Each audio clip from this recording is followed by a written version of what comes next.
Предвижда се стъпката на повишение от 270 на 290 лева да бъде направена през второто тримесечие на следващата година.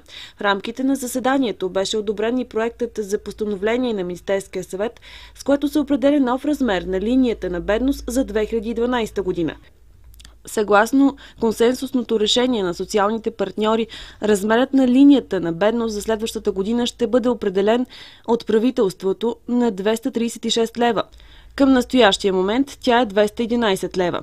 По време на заседанието на Националния съвет за тристранно сътрудничество бяха обсъдени становища и предложения за изменение и допълнение на Кодекса на труда. Основната цел на законопроекта е да се регламентират агенциите за временна заетост, както и да бъдат определени критериите за представителност на национално равнище на работодателските и синдикалните организации.